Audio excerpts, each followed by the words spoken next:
I took my YouTube channel of nearly 4,000 subscribers, threw it in the trash, created a new channel from scratch. So why did I dump this channel?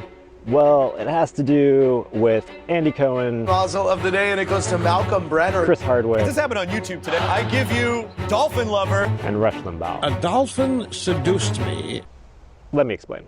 I've always wanted to play a dolphin. Like Flipper? Yeah, something like that. All right, so first we got to back up to July 4th, 2008. That is when I created the YouTube channel that was New Territory Media, but originally it was Coffee and Celluloid. Why Coffee and Celluloid? That was the name of the blog that I had when I was in film school. I made a blog documenting my film school experience called the Coffee and Celluloid. Then when I graduated and I created a production company, I was like, I'm just gonna use the same name, Coffee and Celluloid, so that was the name of the production company.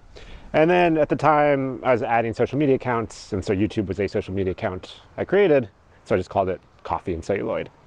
Now, you gotta remember, 2008, YouTube was a pretty new thing, and there were a lot of other video website competitors. You had Vimeo, you had Blip.tv, and you had a couple of other ones. And there was not a clear path to be a YouTube creator. That was not a thing. So I sort of made the channel as a placeholder to upload some videos. If you look at the very early videos, it was stuff from my jailbroken iPhone, because iPhones did not record video at the time. So there was really no clear route of like what to do with YouTube. So I'm at a film school, I'm making films, and the thing you do with films is you put them on Vimeo. Vimeo was the spot that was for filmmakers, had short films, and sort of branded itself as like this, hey, highest quality video playback where you can display your films. So I have a hodgepodge of short films that I did, and some of them are on Vimeo, and some of them I put on YouTube, and some of them I put on different YouTube channels that I made specifically for those projects. So there was no cohesive strategy behind where I was uploading videos. I put Space Miami, a short doc I did about an abandoned rocket site in the Everglades. I put that on Vimeo, got some traction, it became like staff pick of the day. But Vimeo was never really a good spot for like organic discovery. The videos got discovered through other means, like being picked up by blogs, and blogs were much bigger, like Boing Boing. So that was really how the videos got discovered. There's really no path of like being a content creator on these video platforms and having people hang out there and discover you. Now, fast forward to 2015, that is when my friend Kareem and I made the short film Dolphin Lover. My name is Malcolm J. Brenner, and this is the story of how I fell in love with Dolly the dolphin.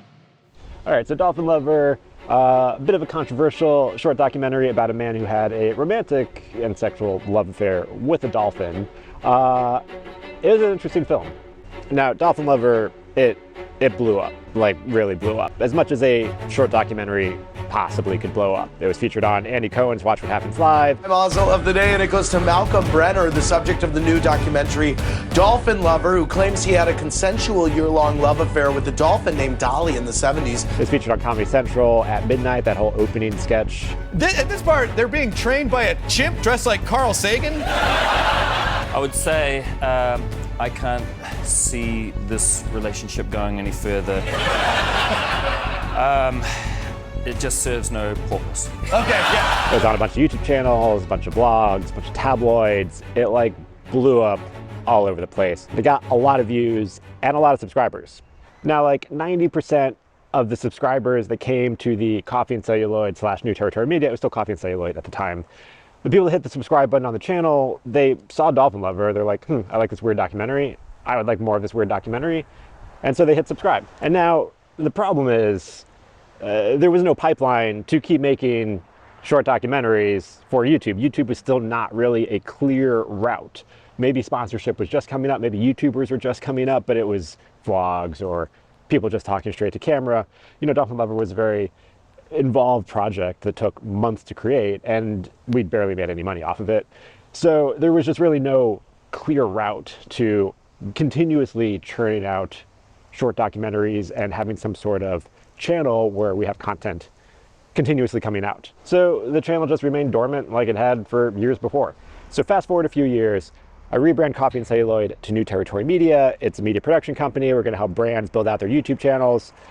But I didn't want to start a YouTube channel from scratch. I already had this existing YouTube channel. It already had about 4,000 subscribers. So why am I going to start a thing from scratch when I've already got this channel built out, it's got some subscribers? I was just going to hide the Dolphin Lover stuff, like just make it less visible, and start putting out content about video marketing, video SEO, all that stuff. At least that was the plan. So we're putting out new videos on New Territory Media. We're putting out videos about video marketing, production, cameras, video SEO, YouTube SEO. But no matter what, month after month, Dolphin Lover is always the #1 video on the channel by far. Like 90% of the views for the month are going to the Dolphin Lover documentary. And we've got some comments when I'm posting about videos of YouTube SEO, and someone put a comment, why are you posting about YouTube SEO when you have a film about a guy who had a love affair with a dolphin? Fair question. So when I switched channel names, I did not know as much about YouTube as I do now. And knowing about the YouTube algorithm, it looks at your channel as a whole, and it figures out, okay, what kind of content is your channel putting out? What kind of audience is into that channel? And we'll kind of push new videos towards that audience because we're understanding more about your channel. So by switching Coffee and Celluloid with Dolphin Lover to a video marketing channel and started putting out video marketing content, it really didn't have much of a chance because YouTube's algorithm is like, hey, this is a channel with weird documentaries, and now it's got this video marketing content. So it's like two circles in a Venn diagram that pretty much have zero overlap in the Venn diagram. So it's not a Venn diagram. It's just two circles that are totally separate. So as time went on, it became more and more clear that I was gonna have to make a choice. The more clear answer became start fresh, create a new channel from scratch for New Territory Media with just video marketing, videos, YouTube SEO, all of that stuff. So the YouTube algorithm has a clean slate, it can understand what that channel's about. And so that's what I did. I made a new channel from scratch for New Territory Media. New Territory Media is actually rebranded to VideoBrand, or the channel name is actually Joey at VideoBrand. To be a bit more specific about what we do with video marketing for brands. The only advantage we had was we had, a batch of videos already made. None of them were particularly great, but we had some videos already made that we re-uploaded to this new channel. Currently, it's been up for a few months. We've got 150 subscribers. So if you want to hit that subscribe button, make it 151, that'd be much appreciated. And as for the old channel with Dolphin Lover, I'm going to rebrand it to something a bit more Florida specific. It's going to be called FloridaLand. So if you like weird short documentaries, I've got some ideas that have been brewing of stuff I've wanted to do. So that's going to hop over on that new channel, FloridaLand. So you can also go subscribe to that one. So that's the story. That is why I dumped the channel of 4,000 subscribers, started a new channel from scratch. I'm hoping that this short-term pain of going back down to a low number, rebuilding a channel, will ultimately be worth it in the long run, and I'm not fighting against the algorithm. I'm not fighting against my past videos. So yeah, that's the story.